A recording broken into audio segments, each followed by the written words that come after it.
Of course, no visit to the Aberdeen Proving Ground would be complete without stopping in at its famous Ordnance Museum. More than 5,000 items of military equipment are on display in the Aberdeen collection, which includes a first-rate assortment of captured enemy equipment. More than just an army attic of old curios, the collection contributes to the perfection of new ordnance by making possible comparison studies with foreign equipment. The big picture camera is coming inside the main building, where we will ask Mr. Jarrett, the curator, to tell us about some of the items you may be interested in.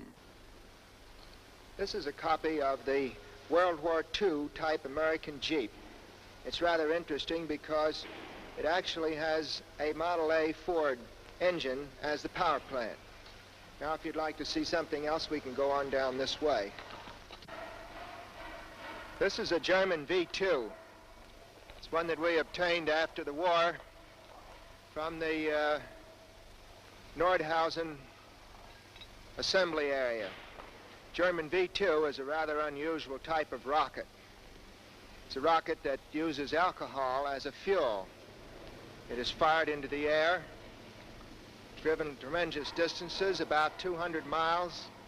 The apex of its trajectory is about 60 miles high. It's all done with a burner that you see here. This burner burns the alcohol in the presence of oxygen, and that is the method in which this great range was attained. Very, very interesting specimen, and one that attracts quite a lot of attention to visitors at the museum. This is a German Volkswagen. Actually, this is the amphibious type of Volkswagen. It's rather interesting because it's entirely made like a boat, yet it runs like an automobile. It's really quite interesting and is very seaworthy. One of the most interesting features is the spare tire, which is on the front. If that tire is not there, then the waves break over it. As long as the tire's there, you can take pretty good waves with it. It's really a lot of fun to ride around in, and the duck hunters down here always want to come borrow our boat. Can we look at some of the tanks further down the line here? Yes, indeed. We have one or two tanks down there that I think would be worthwhile having a look at. How about the Panther? All right. This is the tank to which I was referring. This is the German heavy tank known as the Panther, probably one of the best of the German tanks during the World War II period. It fired two very interesting projectiles because of their great power. The real power came from this unusually long tube, which you see from the turret. That gun was capable of causing a great deal of damage to enemy tanks. This compared to what tank in the American Army during the Second World War? Well, this is a tank that is hardly like the American tanks because we had an entirely different kind of tank. Our tanks were extremely maneuverable, whereas this was a heavy tank. Actually, this tank is quite heavy at almost 50 tons.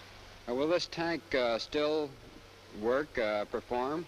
Oh, yes, this tank is in good running order. You'll notice the turret and the gun. It's quite capable of being moved without any particular effort. We have a number of other things because you've seen now a number of the heavier items, but I would like to show you some of the small arms.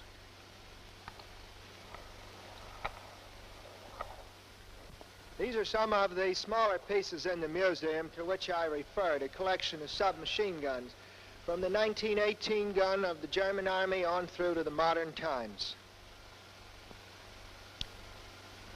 These are mostly foreign weapons.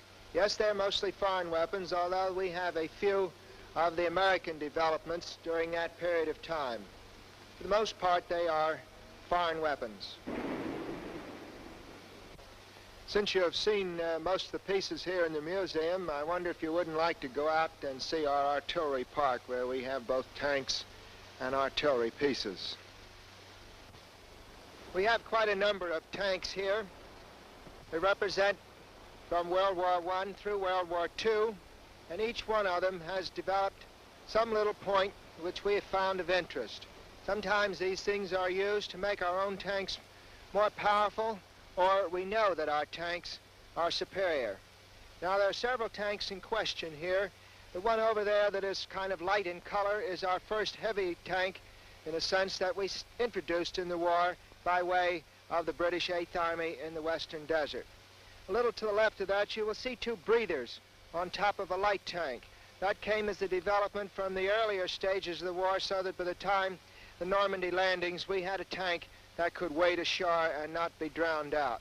A little further to the left, you will see a strange-looking vehicle that actually was one of the first of the self-propelled weapons with which we developed as early as 1916, believe it or not.